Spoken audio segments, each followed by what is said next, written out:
Welcome to band బాజా. నేను మీ భార్గవి. ఏపీలో ఎన్నికలకు సమయం దగ్గర పడుతున్న కొద్దీ రాజకీయం వేడెక్కుతోంది. గెలుపు మాదే అని వైఎస్ఆర్సీపీ అంటుంటే అధికార పక్షంలో అసహనం పెరిగిపోతోంది. దాంతో ఆరోపణలు, విమర్శలు సొంత డబ్బాలతో హోరెత్తిస్తున్నారు. చీమ చిటుక్కుమన్నా అది మోదీ కుట్రే అని గగ్గోలు పెడుతున్నారు. ప్రభుత్వ తప్పులను ఎత్తి చూపుతూ విపక్షం ఎదురుదాడి చేస్తోంది. అమ్మో, ఇప్పుడే ఇలా ఉంటే ముందు ముందు ఇంకెలా ఉంటుందో ఏంటో. ఈ వారం బ్యాండ్ బాజా విశేషాలేమిటో చూద్దాం. ముందుగా హెడ్లైన్స్. ఏపీలో రాజకీయాలు చేస్తారా అని టీఆర్ఎస్ పై మండిపడిన చంద్రబాబు. మరి నువ్వు తెలంగాణలో చేసిందేమిటని ప్రశ్నించిన తలసాని. నేనెళ్ళి రాజకీయం చేస్తాను మాట్లాడుతున్నాను. మరి మొన్న ఇక్కడ తెలంగాణ ఎన్నికల్లో మీరేం చేసిరో ఒకసారి చెప్పాలి. చంద్రబాబు అబద్ధాల కోరు అంటున్న బీజేపీ. ఎన్నికల ముందు జిమ్మిక్కులు చేస్తున్నాడన్న కన్నా. రేపు ఎల్లుండో విశాఖపట్నం మీకు రైల్వే జోన్ కూడా శంకుస్థాపన చేసేస్తాడు. దాంట్లో రాయేసేస్తాడు. రాష్ట్ర అభివృద్ధికి టీఆర్ఎస్ అడ్డుపడుతోందన్న ఉమా. ఆనాడు నువ్వు చేసిందేమిటి అని ప్రశ్నించిన వైఎస్ఆర్సీపీ. ఆ మాట్లాడిన ఉమా ఇదే కేసీఆర్ గారు విజయవాడకు వస్తే శాలువా గప్పి పళ్ళుకుంటూ మరి దుర్గమ్మ దర్శనం చేయించాడు. ఫెడరల్ ఫ్రంట్ చర్చలపై టీడీపీ మంత్రుల వ్యాఖ్యలు. ఎందుకంత ఉలికిపాటు అని మండిపడిన అంబటి. అదే స్వామి చెప్పినట్టు ఏనుగు వెళ్తుంటే కుక్కలు మడిగినట్టుగా ఎందుకయ్యా టీవీలో మరుగుతారు, నాకు అర్థం కాలేదు. అసలు ఏపీలో ప్రభుత్వం ఉందా అని నిలదీసిన కామ్రేడ్స్. లా అండ్ ఆర్డర్ అధ్వానంగా ఉందన్న సిపిఐ. స్పష్టంగా చెప్తా ఉన్నాం, టోటల్ గా ఈ ప్రభుత్వం ఫెయిల్యూర్ అయింది. నువ్వొచ్చి తెలంగాణలో రాజకీయం చేయలేదా? మేం కూడా ఏపీకి వచ్చి బరాబర్ రాజకీయం చేస్తాం అంటున్నారు తలసాని శ్రీనివాస్ యాదవ్. శవ రాజకీయాలు చేసే చంద్రబాబుకు నీతి జాతి లేదు అని మండిపడ్డారు. ఆయన అడుగుతాడు రాజకీయాలు మాట్లాడతారంటే 100% రాజకీయాలే మాట్లాడతాం, దాంట్లో అనుమానం ఏముంది. వాళ్ళ రాష్ట్రానికి వెళ్లి రాజకీయాలు మాట్లాడితే బాబు గారికి కోపం వస్తుంది. మరి మొన్న ఇక్కడ తెలంగాణ ఎన్నికల్లో మీరేం చేసిరో ఒకసారి చెప్పాలి. బాబు గారంటే అందరికంటే ముందు ముఖ్యమంత్రి అయ్యారు. 40 years ఎక్స్పీరియన్స్ అక్కడ. ఆయన ఏవైనా చేస్తారు, ఎవరితో అయినా పొత్తు పెట్టుకుంటారు. ఆయనతో మీకు పోలికేంటి? అంటే నువ్వు చేస్తేనేమో సంసారం, మేము చేసే వ్యభిచారమా?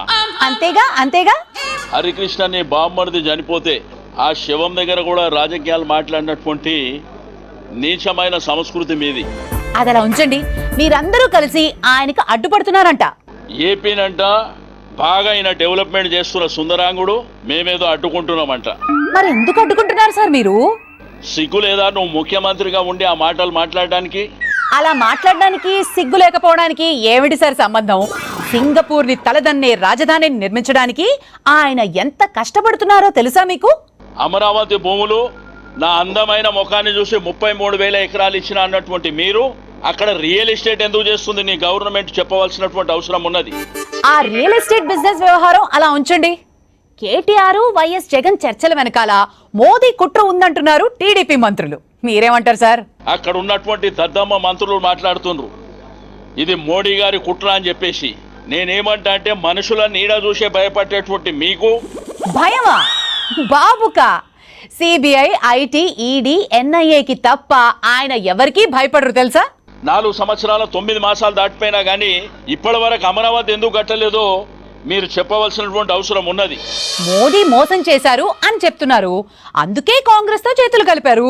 మహానుభావుడు యుగ పురుషుడైనటువంటి ఎన్టీ రామారావు గారు తెలుగుదేశం పార్టీని స్థాపించింది కాంగ్రెస్ కు వ్యతిరేకంగా స్థాపించారు. అటువంటి పార్టీని కూడా కాంగ్రెస్ పార్టీ కాళ్ళ దగ్గర పెట్టినటువంటి మీరు ఈరోజు రాజకీయాల గురించి మాట్లాడేటువంటి నైతిక అర్హత లేదు. అలా కాదు సార్. ఇప్పుడు political impulsion in the democratic compulsion అనే ఈక్వేషన్ ను ఫాలో అవుతున్నారు బాబు గారు. మరి ఈ రోజు ఊసర వెళ్ళి కూడా మిమ్మల్ని చూస్తే సిగ్గుపడుతుంది. అది గర్వపడాలి కానీ సిగ్గుపడడం ఎందుకండి? నాకు అర్థం కాదు. నువ్వు పండుకుంటే రాజకీయాలే, నిద్రలేస్తే రాజకీయాలే, రోడ్డు మీద ఉంటే రాజకీయాలే, శవాలు పక్కన ఉంటే రాజకీయాలే. ఇంతకీ మీరు ఏపీలో రాజకీయాలు చేస్తారా మానుకుంటారా? తప్పకుండా ఆంధ్రప్రదేశ్ రాష్ట్రంలో రాజకీయాలు చేస్తాం. మీరు అక్కడికొచ్చి రాజకీయాలు చేయాల్సిన అవసరం ఏంటి అని అడుగుతున్నారు వాళ్ళు. మొన్న ఎలక్షన్లలో మీరు వచ్చి ఈ కాంగ్రెస్ పార్టీతోని పొత్తు పెట్టుకొని రాజకీయాలు చేయలే ఇక్కడ. ఓహో, అంటే in front there is crocodile festival అన్నమాట. వాళ్ళు ఏమంటారంటే ముసుగు తీసేసారంట. ముసుగు తీసిన దొంగలు మీరు. తమది నీతి నిజాయితీ కలిగిన పార్టీ అంటున్నారు సార్ చంద్రబాబు. 23 మంది ఎమ్మెల్యేలని చేర్చుకొని 4గురికి మంత్రులు ఇచ్చి సనత్ నగర్లో వచ్చి పార్టీ మారిన ఎమ్మెల్యేలను ఓడగొట్టాలని చెప్పిన అంటే నీకేమన్నా నీతి ఉన్నదా అని నేను అడుగుతా ఉన్నా. మీరలా బాబుగారి ఘనకార్యాల గురించి చెప్పుకుంటూ పోతే రేపు సాయంత్రం వరకు పూర్తి కాదు. అంత పెద్ద చరిత్ర వారిది. ఇక్కడితో ఆపేద్దాం మరి.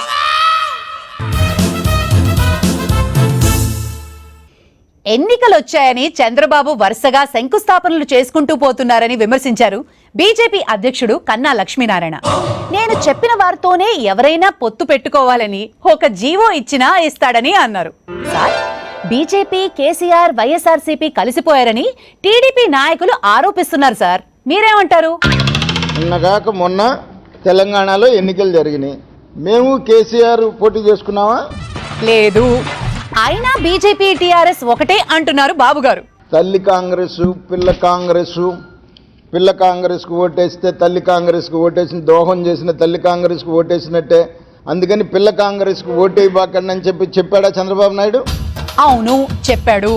2014 ఎన్నికలకు ముందు కాలికి బలపం కట్టుకుని మరీ ప్రచారం చేశాడు. మరి తల్లి కాంగ్రెస్ అంక ఎవరెక్కారండి? ఇంకెవరు? బాబు గారే. అలాంటి పనులు ఆయన ఒక్కరే చేస్తారు. మరి అటు అబద్ధాలు కూరి మాట్లాడిన మాటలకు మమ్మల్ని మీరు పొద్దుగుకులు అడిగితే మేమేం సమాధానం చెబుతామండి? అంతేనా? సరే, ఫెడరల్ ఫ్రంట్ మీద టీడీపీ నాయకులు విమర్శలు గుప్పిస్తున్నారు. చూసారా? ఎవడు ఇష్టం వచ్చిన ఫ్రంట్లోకి వాడు వెళ్ళొచ్చు, అంతేగాని చంద్రబాబు నాయుడు చెప్పిన ఫ్రంట్లోనే ఉండాలి అనేటువంటిది ఆంధ్రప్రదేశ్లో ఏమన్నా రూల్ ఉంటే నాకైతే తెలియదు. మరి మీరు రూల్ గీల్ అని గుర్తు చేయకండి సార్. ఏవేవో పుస్తకాలన్నీ వెతికి ఏదో ఒక రూల్ బయటకు తీస్తారు. అది కూడా జీవో ఇస్తాడేమో రేపు. జీవోనా? అలాంటి జీవో ఎక్కడైనా ఉంటుందా? రేపు ఎల్లుండో విశాఖపట్నం రైల్వే జోన్ కూడా శంకుస్థాపన చేసేస్తాడు. దాంట్లో ఏం రాయేసేస్తాడు. రైల్వే జోన్ కు శంకుస్థాపన ఎలా చేస్తారు సార్? రైళ్లు, రైల్వే ట్రాకులు కూడా ఆయనే కట్టేసుకుంటారా? చేస్తాడేమో తెలీదు. ఎందుకంటే చార్మినార్ నేనే కట్టానని చెబుతున్నాడు కదా, మహాత్మా గాంధీతో పనిచేశానని చెబుతున్నాడు కదా, అలెగ్జాండర్ని ఈయనే తీసుకొచ్చానని చెప్తున్నాడు కదా, ప్రకృతిని కంట్రోల్ చేస్తున్నానని చెప్తున్నాడు కదా. అంతేనా? ఇంకా చాలా చెప్పారు. అవన్నీ రాసుకుంటూ పోతే ఓ పుస్తకం అవుతుంది సార్. ఈబీసీ 10% రిజర్వేషన్ కూడా ఆయనే చెప్పాడట. ఓహో, ఈబీసీ రిజర్వేషన్ కూడా ఆయనే తీసుకొచ్చారా? ఏది వదిలిపెట్టరు ఆయన. పచ్చకామర్ల వాడికి లోకమంతా పచ్చగా కనిపిస్తుందంట. తెలుగుదేశం పార్టీ నాయకుల పరిస్థితి కూడా అలాగే ఉంది అంటున్నారు వైఎస్ఆర్సీపీ నాయకురాలు రోజా. టీఆర్ఎస్ పై విమర్శలు చేస్తున్న టీడీపీ నేతలు కేసీఆర్ ను అమరావతికి ఎందుకు ఆహ్వానించారు, ఆయనకెందుకు రాచమర్యాదలు చేశారు అని ప్రశ్నించారు. ఇదే కేసీఆర్ గారు విజయవాడకు వస్తే శాలువా గప్పి పళ్ళికిలిచ్చుకుంటూ మరి దుర్గమ్మ దర్శనం చేయించాడు. మరి ఇదే ఉమాన్ కేసీఆర్ ఏమన్నాడు? ఉమానా, ఆడా, మగా? మరి అలాంటి వ్యక్తిని నువ్వు ఎలా దగ్గరుండి దర్శనం చేయించావు? ఎలా నువ్వు చుట్టూ తిరుగుతున్నావు? నీకేం సంబంధం? ఏం సంబంధం అంటే అప్పుడు ఆయనతో వీళ్ళకేవో అవసరాలు ఉండుంటాయి. అంటే మీ అవసరాల కోసం, మీ రాజకీయ లబ్ధి కోసం మీరు పిచ్చి వేషాలు వేస్తారు. కానీ రాష్ట్ర అభివృద్ధి కోసం, రాష్ట్ర ప్రయోజనం కోసం జగన్మోహన్ రెడ్డి గారు ఎవరితోనో మాట్లాడినా కూడా తప్పే అంటారు. అదే కదా ఇప్పుడు వచ్చిన గొడవ. కేటీఆర్ తో జగన్ ఎలా చర్చలు జరుపుతారని బాధపడుతున్నారు వాళ్ళందరూ. చంద్రబాబు నాయుడు గారి వియ్యంకుడు బాలకృష్ణ, ఆయన లబ్ధి కోసం ఆయన పోయి కలుస్తున్నాడు. అలాగే పవన్ కళ్యాణ్ అందరికీ నీతులు చెప్పే వ్యక్తి, ఆయన కేసీఆర్ని కలుస్తాడు. వాళ్ళు కలవచ్చు, అందులో తప్పులేదు. జగన్ కలవడమే తప్పంటున్నారు. ఇన్ని మాట్లాడుతున్న చంద్రబాబు నాయుడు సిగ్గు లేకుండా అదే అమరావతి రాజధాని శంకుస్థాపనలో కేసీఆర్ గారి పేరేశారు. అప్పుడు కేసీఆర్ పేరు రాశారు సరే, మొన్న తెలంగాణ ఎన్నికల్లో బాబు గారికి చావు తప్పి కన్ను లొట్టబోయిందిగా, దానికంతటికీ కారణం కేసీఆర్ కదా. అది ఆయన కోపం. ఈ రోజు మీరు అధికారంలో ఉండి కూడా సిగ్గు లేకుండా బలహీన పడిపోయామన్న భయంతో వైఎస్ఆర్ కాంగ్రెస్ పార్టీ ఎమ్మెల్యేలని కొనుక్కున్నది మీరు. మంత్రి పదవులు ఇస్తామని ఆశ చూపి 4గురికి మంత్రి పదవులు తీసుకెళ్ళింది మీరు. ఆ ఒక్క విషయం తప్ప ప్రపంచ రాజకీయాలన్నీ మాట్లాడతారు. అక్కడేమో కేసీఆర్తో పొత్తు పెట్టుకోవడానికి నిన్న మొన్నటి వరకు ప్రయత్నించావు. హరికృష్ణ శవం దగ్గర కూడా రాజకీయాలు చేసావు. ఈరోజు చీప్ అమ్మన్న తర్వాత కాంగ్రెస్తో జత కలిసి అదేదో దేశ ప్రయోజనాల కోసం, మొత్తం వ్యవస్థల్ని కాపాడటం కోసం అని చెప్పారు. మరి దేశం చాలా క్లిష్ట పరిస్థితుల్లో ఉంది. అర్జెంటుగా ఎవరితోనో ఒకరితో పొత్తు పెట్టుకొని దేశాన్ని రక్షించకపోతే ఎలా? ఈ దేశం ఏం కావాలి, ఎటు పోవాలి? మరి నువ్వు సిబిఐ మీద నమ్మకం లేదంటావు, ఈడీ మీద నమ్మకం లేదంటావు, ఎన్ఐఏ మీద నమ్మకం లేదంటావు. మరి అలాంటప్పుడు ఈ దేశంలో ఉండడానికి నీకేం అర్హత ఉంది చంద్రబాబు నాయుడు అని నేను ప్రశ్నిస్తున్నాను. ఆ రాష్ట్రం ఆయనకు దేశంతో సమానం. ఆ దేశంలోకి, అదే ఆ రాష్ట్రంలోకి కేంద్ర దర్యాప్తు సంస్థలేవి అడుగు పెట్టడానికి వీల్లేదు అని హుకుం కూడా జారీ చేశారు బాబు గారు. ఆశ్చర్యం ఏంటంటే చంద్రబాబు నాయుడు ఏపీలో కరువు ఉంది, ఏపీలో తుఫాన్లు వస్తుంటే ఇక్కడ ప్రజల్ని గాలికి వదిలేసి లడ్డులు శాల్వాలు ప్యాక్ చేసుకుంటాడు. ఎక్కడికి? చెన్నైకి వెళ్తాడు, స్టాలిన్ని కలుస్తాడు. అక్కడెక్కడికో వెళ్తాడు, మమతా బెనర్జీని కలుస్తాడు. మరి ఎక్కడికైనా వెళ్తే ఒట్టి చేతులతో వెళ్ళొద్దంటారు కదా, అందుకే ఆ లడ్డూలు శాలువాలు. అంటే ఎంత ఓటమి భయం పట్టుకుంది చంద్రబాబు నాయుడుకి. దాంట్లో ఆయన ఎంత పిచ్చి పిచ్చిగా వాగుతున్నాడో ఆయన కొడుకుకి అంతకన్నా ఎక్కువ పిచ్చేయింది. అతనికి జయంతికి వర్ధంతికి తేడా తెలీదు. అతను ట్విట్టర్లో ఏం రాస్తున్నాడో ఆయనకే అర్థం కావట్లేదు. తండ్రికి తగ్గ కొడుకు అంటారా?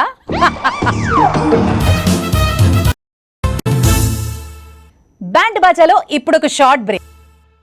నెక్స్ట్ సీఎం నేనే అంటున్నారు కేఏ పాల్. తాను సీఎం అయ్యాక పక్క రాష్ట్రం సీఎంతో చర్చలు జరిపి రాష్ట్రాన్ని అభివృద్ధి చేస్తానంటున్నారు. మాట తప్పడంలో చంద్రబాబు నంబర్ 1 అన్నారు. పాల్ గారు, ఇంతకీ కేంద్రంలో ఏ ఫ్రంట్ వస్తుందంటారు? సెక్యులర్ ఫ్రంటే వస్తుంది. అది ఫెడరల్ ఫ్రంటా, సెక్యులర్ ఫ్రంటా, నా ఫ్రంటా, ఈ ఫ్రంటా ఆఫ్టర్ ఎలక్షన్స్ తెలుస్తుంది. ఓహో, మరి ఏపీలో ఏ పార్టీ గెలుస్తుంది సార్? చంద్రబాబు నాయుడు గారి మీద ఉన్న వ్యతిరేకత మీ అందరికీ తెలుసు. ఆంధ్రప్రదేశ్లో అంటే ప్రజలు ఆయన్ని నమ్మడం లేదంటారా? 10% కూడా ఆయన నమ్మడం లేదు. ఎందుకంటే టోటల్ ఫెయిల్ అయిపోయారు చంద్రబాబు నాయుడు గారు. ఆ మాట అంటే మాత్రం ఆయన అస్సలు ఒప్పుకోరు. తనలాంటి నీతి నిజాయితీ కలిగిన రాజకీయ నాయకుడు ఇంకెవ్వరూ లేరు అంటారు ఆయన. ఇప్పుడు మోదీ గారిని తిడుతున్నారు. మళ్ళీ ఇప్పుడు మోదీ గారికి ఆయనకి బంధుత్వమే. ఏంటి, బాబు గారికి మోదీకి ఇంకా బంధుత్వం కొనసాగుతోందా? అదెలా సార్? అప్పుడు బీజేపీలో 99 నుంచి 2004 వరకు వాజ్పేయితో పెట్టుకున్నారు బీజేపీలో. మళ్ళీ తిట్టారు. మళ్ళీ గత 5 సంవత్సరాలు బీజేపీ మోదీ గారు 20 సంవత్సరాలు ప్రైమ్ మినిస్టర్ అవ్వాలని పొగిడారు. ఇప్పుడు మళ్ళీ తిడతారు ఓట్ బ్యాంక్. మరలా రేపు గెలిస్తే మరలా బీజేపీతోనే పెట్టుకుంటారు, లేదా కాంగ్రెస్తో. ఎవరు గెలిస్తే వారితో. మీ పరిస్థితి ఏంటి సార్? అయితే నేను ముఖ్యమంత్రి అయిన తర్వాత ఆయన కూడా ఇక్కడ ముఖ్యమంత్రి కనుక మేమిద్దరం కలిసి పనిచేస్తాం. ఏంటి, మీరు ముఖ్యమంత్రి అయితే పక్క రాష్ట్రం ముఖ్యమంత్రి కేసీఆర్ తో కలిసి పనిచేస్తారా? ఇంకా చెప్పండి సార్. అక్కడ మోదీ గారు అయితే 7 సంవత్సరాలు నన్ను పూజించుకొని హోస్ట్ చేసుకొని పూలదండలు ఇచ్చి 18 రాష్ట్రాలు తిప్పడం మీ అందరూ చూశారు. మోదీ మీకు దండలేసి పూజలు చేశారా? ఏమో సార్, మేము ఎప్పుడు చూడలేదు. ప్రజలందరికీ తెలుసు. కేఏ పాల్ 150 దేశాల్లో చేసిన సేవ, 7 సార్లు నోబెల్ పీస్ ప్రైజ్ నామినేట్ చేయబడ్డం. ఏంటి, మిమ్మల్ని నోబెల్ పీస్ ప్రైజ్ కు 7 సార్లు నామినేట్ చేశారా? అవునా? నేను దైవజనుణ్ణి. ఇలాగ ఎప్పుడైనా మాట్లాడానా? 1981 నుంచి 2007 వరకు ప్రెస్ మీటింగ్లు పెట్టానా? 747లో వచ్చి సీక్రెట్కి వెళ్ళిపోయాను. ప్రెసిడెంట్లు, ప్రైమ్ మినిస్టర్ వచ్చి సీక్రెట్కి వెళ్ళిపోయాను. అందుకే మీ గురించి ఎవ్వరికీ తెలియదు. ఏ పని చేసినా డప్పు కొట్టుకోవాలి, నేనే చేశానని చెప్పుకోవాలి, అంతా నా వల్లే అని జబ్బలు చర్చుకోవాలి. ఇంకెప్పుడు నేర్చుకుంటారు సార్ మీరు? మాటలు రాని లోకేష్కి 3 మంత్రుల పదవులా? రేపు ముఖ్యమంత్రా? మాటలొచ్చా? ఎప్పుడైనా ఏమైనా చేశాడా? ఇదంతా చూస్తుంటే మీకేమనిపిస్తోంది సార్? ఇంతవరకు అనలేదు, ఈరోజు మొదటిసారి అంటున్నాను. మంట మంట మంట, నా ప్రజల కొరకు నా మంట. వామ్మో, ఎంత మంట ఉంది సార్ మీ లోపల. మీలాంటి వారు మండిపడుతున్నారు కనుకే అందరినీ కూల్ చేయడానికి బాబు గారు ఒక బ్రహ్మాండమైన ఆలోచన చేస్తున్నారు. అదేంటో చూడండి. మొత్తం అమరావతి సిటీ మొత్తం ఏ ఇంటికి కావాలన్నా ఏసీ కూడా, కరెంటు మారిగా, గ్యాస్ మారిగా ఏసీ కూడా సరఫరా చేసే పరిస్థితి రావాలని చెప్పి ఆదేశాలు ఇచ్చాం. వాగ్దానాలు చేయడంలో నెంబర్ 1 చంద్రబాబు నాయుడు గారు. మాట మార్చడంలో నెంబర్ 1 చంద్రబాబు నాయుడు గారు. అవునా? నాకేమో విజయవాడలో ఒకటి 50 కోట్లు ఇస్తానని క్యాష్, సార్ మీకే ఇస్తాను ఇంకెవరికి ఇవ్వనని. మేము డబ్బులు తీసుకో అన్నా. ఎవరు పంపించారో మాకు తెలుసు. ఆయన్ని ఎవరు పంపించుంటారు సార్ ఆయన్ని? చంద్రబాబు నాయుడు గారు, దయచేసి మీరు ఏమైనా ఎవరినైనా డబ్బులు క్యాష్ ఇచ్చి పంపించి నన్ను ఫ్రేమ్ చేద్దామని ప్రయత్నం చేయకండి. మిమ్మల్ని ఇరికించడానికి చాలా పెద్ద స్కెచ్ వేశారుగా. ఇంకోటి వచ్చి 1000 కోట్లు ఇస్తాం సార్, మీరే నెక్స్ట్ సీఎం. అడ్రస్ ఇచ్చాను, బ్యాంక్ పార్టీ అడ్రస్. సింపుల్గా అకౌంట్కి ముందు ఒక 1 crore ట్రాన్స్ఫర్ చేసి ఆ తర్వాత నన్ను వచ్చి కలండి అని చెప్పాలి. లేదు సార్, నేను క్యాషే ఇస్తానండి హైదరాబాద్లో. అబ్బా అంటే ఇక్కడ రేవంత్ రెడ్డిని ఫ్రేమ్ చేసి రేవంత్ రెడ్డి దగ్గర 50 లక్షలు పట్టుకొని నన్ను కూడా వాళ్ళు పట్టుకొని అరెస్ట్ చేద్దాం అనుకుంటున్నారా? దుష్టులారా, దుర్మార్గులారా. సార్, ఇప్పటికైనా అర్థమైందా? ఎందుకైనా మంచిది కొంచెం జాగ్రత్తగా ఉండండి సార్. మీరేమో హరికృష్ణ సెవెన్ సాక్షిగా కేటీఆర్ తో చర్చలు జరిపితే తప్పు కాదు, కానీ మేము ఫెడరల్ ఫ్రంట్ కోసం చర్చలు జరిపితే తప్ప అని తెలుగుదేశం నాయకులపై మండిపడ్డారు వైఎస్ఆర్సీపీ నాయకుడు అంబటి రాంబాబు. కేసీఆర్ అన్నిటికీ అడ్డుపడుతున్నాడని ఆరోపిస్తున్న చంద్రబాబు ఆయన్ను అమరావతి శంకుస్థాపనకు ఎందుకు ఆహ్వానించాడని ప్రశ్నించారు. చిత్రం ఏంటంటే మరొక పక్కన తెలుగుదేశం పార్టీ వారు శోకాలు పెడుతున్నారు. శోకాలా? ఎందుకు పెడుతున్నారు? ఎవరు పెడుతున్నారు సార్? ఉమా గారు ఆ టీవీల ముందు శోకాలు పెడుతున్నాడు, శాపరార్థాలు పెడుతున్నాడు. ఎవరు? 2018 నాటికి పోలవరం పూర్తి చేస్తాం, కావాలంటే రాసి పెట్టుకోమని శపథం చేసిన మంత్రి దేవినేని ఉమానా ఆయన శపథాలు కాకుండా శోకాలు శాపనార్థాలు కూడా పెడుతున్నారా? ఇంతకీ ఏమని శోకాలు పెట్టారాయన? అసలు ఎట్లా గెలుస్తారు మీరు? ఏం గెలుస్తారు మీరు? ఆయన అట్ట చేశాడు ఇట్ట చేశాడు ఏదేదో చెప్తూ ఉన్నారు. ఓ, కేటీఆర్ జగన్ల మధ్య జరిగిన చర్చల గురించా శోకాలు? కేసీఆర్ గారు కానీ టీఆర్ఎస్ కానీ ఆంధ్ర రాష్ట్రంలో పోటీ చేయడం లేదు, మాతో పొత్తు పెట్టుకోవడం అంతకంటే లేదు. పొత్తు కాదు, అసలు టీఆర్ఎస్ తో చర్చించడం కూడా తప్పేనంటున్నారు వాళ్ళు. ఏమయ్యా చంద్రబాబు నాయుడు గారు మీరేమన్నారు? ప్రత్యేక హోదా అవసరం లేదన్నారు, ప్రత్యేక హోదా దండగన్నారు, మీకు తెలియదన్నారు. మళ్ళీ మీరే ప్లేట్ ఫిరాయించి ప్రత్యేక హోదా లేకపోతే కుదరదని చెప్పేసి కేంద్రం మీద ఇవాళ దాడి చేస్తున్నాం, ధర్మ పోరాటం చేస్తున్నాం అని మీరు చెబుతున్నారే. అప్పుడు వద్దన్నారు, ఎన్నికలు వచ్చాయి కాబట్టి ఇప్పుడు కావాలంటున్నారు. కేసీఆర్ గారు పక్క రాష్ట్ర ముఖ్యమంత్రి గారు మీ రాష్ట్రానికి ప్రత్యేక హోదా ఇవ్వడం ధర్మం అని చెప్పిన తర్వాత ఆయనకి భోజనం పెట్టి మీతో చర్చిస్తే తప్ప? అది ఇదేమన్నా ఘోరమా? ఇదేమన్నా అన్యాయమా? కేసీఆర్ వచ్చి జగన్ తో చర్చించి హోదాకు మద్దతు ఇస్తానంటే ఆయన చూస్తూ ఊరుకుంటారా? అస్సలు ఊరుకోరు. కాంగ్రెస్ పార్టీతో వెళ్ళక ముందు మీరేం చేశారు మీరే చెప్పారు, మేం చెప్పలా. అవును, ఆ విషయం ఆయనే చెప్పారు. కేసీఆర్ అడిగాం మనం కలిసి పనిచేద్దాం, అడిగితే కేసీఆర్ ఏమన్నాడు? చిబా నీతో సంబంధం ఏంటి మాకు, నువ్వు పెద్ద దుర్మార్గుడివి, నీతో మేము పొద్దు పెట్టుకోం అంటే పోయి కాంగ్రెస్ పార్టీ దగ్గరికి వెళ్ళావు. వాళ్ళకి సిగ్గు శరం లేదు కాబట్టి నీతో పొత్తు పెట్టుకున్నారు, ఓడిపోయారు. కాంగ్రెస్ తో పొత్తు పెట్టుకున్న చంద్రబాబు కూడా చిత్తుగా ఓడిపోయారు. ఆయన దేవినేని ఉమా గారు చెబుతున్నాడు కేసీఆర్ అలాంటి వాడు, కేసీఆర్ ఇలాంటి వాడు, కేసీఆర్ అప్పుడు అలా చేశాడు ఇప్పుడు ఇలా చేశాడు, ఆంధ్రోళన తిట్టాడు వాళ్ళని తిట్టాడు. అయ్యా ఎన్ని తిట్టాడు కరెక్టే ఒప్పుకుందాం, మరి మీరు ఎందుకు అడిగారా ఆయన్ని పొత్తు పెట్టుకుంటామని? ఆ రోజున మీకు గుర్తులేదా? మీ చంద్రబాబు నాయుడు గారికి గుర్తులేదా? చంద్రబాబు నాయుడు గారు నువ్వు చెప్పలేదా? ఊరినే శోకాలు పెడుతున్నావు ఇవాళ. అప్పుడు పొత్తు పెట్టుకుంటావని చంద్రబాబు అడిగితే కేసీఆర్ ఒప్పుకోలేదు కదా, అది వారి ఆక్రోశం. మీరు పొత్తు పెట్టుకుంటేనేమో అది రాజకీయ ప్రయోజనాలు, రాష్ట్ర ప్రయోజనాలు, మేము చర్చలు జరిపితే తాకట్టు పెట్టినట్ట. ఇంత దుర్మార్గమైనటువంటి కేసీఆర్ని, ఇంత వ్యతిరేకమైన కేసీఆర్ని ఎందుకు పిలిచావయ్యా? అమరావతి నిర్మాణం అది శంకుస్థాపనకి ఎందుకు పిలిచావు? ఆయన యాగం చేస్తుంటే నువ్వెందుకు ఎగ్గట్టుకెళ్ళావు? మీరేమో మేము ఎవరితోనూ పొత్తు పెట్టుకోబోమని చెప్తున్నారు, కానీ వాళ్ళు వినట్లేదు సార్. మీరందరూ కలిసి తమపై దండయాత్రకు వస్తున్నారని మొత్తుకుంటున్నారు. అదే స్వామి చెప్పినట్టు ఏనుగు వెళ్తుంటే కుక్కలు మరిగినట్టుగా ఎందుకయ్యా టీవీల్లో మరుగుతారు నాకు అర్థం కాలేదు. అసలే రోజులు బాగాలేవు, పరిస్థితులు కూడా ఎదురుతన్నేలా కనిపిస్తున్నాయి. అందుకే వాళ్ళకి ఉలికిపాటు అనుకుంటున్నారు సార్ జనాలు.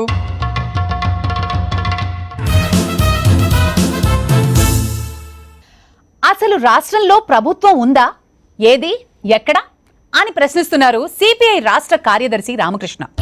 రాష్ట్ర వ్యాప్తంగా కోట్ల రూపాయల్లో జూదం జరుగుతుంటే హోంమంత్రి కనిపించకుండా పోయాడు అని విమర్శించారు. చంద్రబాబు నాయుడు గారు నిన్న కూడా చెప్పాడు, నారావారిపల్లిలో బ్రహ్మాండమైన గవర్నమెంట్, బ్రహ్మాండమైన లా అండ్ ఆర్డర్ అన్ని కూడా ఉన్నాయని. అవును, మరి బ్రహ్మాండమైన ముఖ్యమంత్రి, బ్రహ్మాండమైన ప్రభుత్వం, బ్రహ్మాండమైన లా అండ్ ఆర్డర్, బ్రహ్మాండమైన రాజధాని కాదంటారా? పైగా బ్రహ్మాండమైన గవర్నమెంట్, బ్రహ్మాండమైన లా అండ్ ఆర్డర్ అన్నావు. ఎక్కడుంది ఆ లా అండ్ ఆర్డర్? ఎక్కడుంది అంటే ఎలా సార్? జాగ్రత్తగా వెతకండి, ఎక్కడో ఒక చోట ఉండే ఉంటుంది. కోట్లాది రూపాయల కోడి పందాలు జరుగుతూ ఉంటే ముఖ్యమంత్రి గారు నువ్వు ఎక్కడున్నావు, నీ హోమ్ మినిస్టర్ ఎక్కడున్నాడు? ఆయన కూడా ఏమన్నా మారువేషంలో కోడి పందాలు ఆడుతున్నాడేమో. మారువేషంలో ఎందుకు ఆడతాడు సార్? ఆయనకి ఇంకేం పనులు ఉండవా? పైగా విచిత్రం ఏమంటే బ్రహ్మాండమైన ప్రచారం చేశారు, ఈసారి కోడి పందాలు అంతా జరగనివద్దని మైకులు పెట్టుకొని చేశారు. మరేమనుకుంటున్నారు? ఇలాంటి విషయాల్లో ప్రభుత్వం చాలా సీరియస్ గా ఉంటుంది. అసలు గతంలో ఏనాడు జరగనంతగా ఇవాళ 10 times ఎక్కువ జరుగుతుంది. అది తరతరాలుగా కొనసాగుతున్న సాంప్రదాయం సార్. ఒకరొద్దంటే ఆగిపోతుందా చెప్పండి? మీరు అట్లా వాళ్ళు ప్రచారం చేయకూడదు, ఆడుకునే వాళ్ళు ఆడుకుంటారు అనేటట్లు ఉండాలి. ఏమీ చేయకపోతే ప్రభుత్వం లేదనుకుంటారేమోనని ఆడొద్దు అని ప్రచారం చేశారేమో. బాహాటంగా మీ ఎమ్మెల్యేలు, మీ ప్రజాప్రతినిధులు, మీ పార్టీ వాళ్ళు కోడి పందాలు నిర్వహిస్తా ఉన్నారు, జూదాలు నిర్వహిస్తా ఉన్నారు. ఎమ్మెల్యేలు ప్రజాప్రతినిధులే ఇందులో ఇన్వాల్వ్ అయితే ఇక పోలీసులు ఏం చేస్తారు? హోమ్ మినిస్టర్ అక్కడెందుకుంటాడు? ఇంత ఓపెన్ గా జూదం వేల కోట్ల రూపాయల్లో జరుగుతూ ఉంటే అసలు ఈ రాష్ట్రంలో గవర్నమెంట్ అనేది ఒకటి ఉందా? పోలీసులు ముందే ఈ పందాలు జూదాలు విచ్చలవిడిగా జరుగుతున్నాయంటే ఖచ్చితంగా గవర్నమెంట్ ఉన్నట్టే సార్, ఉన్నట్టే. ఈ ప్రభుత్వం సిగ్గుపడాలి. ప్రభుత్వం సిగ్గుపడాలా? ఎన్నిసార్లు సిగ్గుపడమంటారు సార్? స్పష్టంగా చెప్తా ఉన్నాం, టోటల్ గా ఈ ప్రభుత్వం ఫెయిల్యూర్ అయింది. అంటే లా అండ్ ఆర్డర్ లో కూడా ఫెయిల్ అయిందా? లా అండ్ ఆర్డర్ విషయంలో మొదటి నుంచి కూడా ఫెయిల్యూరు. ఎంతసేపు ఉన్నా పోలీసులు, ప్రతిపక్షాలు, ప్రజా సంఘాల వాళ్ళు ఏదైనా ఉద్యమాలు చేస్తే వాళ్ళపైన ఇది చేయడం తప్ప. ఏంటి సార్ మీరు? రాష్ట్రం అన్నిట్లోనూ నంబర్ 1 పొజిషన్ లో ఉందని బాబు గారు చెప్తూ ఉంటే మీరు ఫెయిల్ అయింది అంటారేంటి? బాబు గారు విన్నారంటే కమ్యూనిస్టులు కూడా మోదీతో చేతులు కలిపి తన మీద కుట్ర చేస్తున్నారని అంటారు.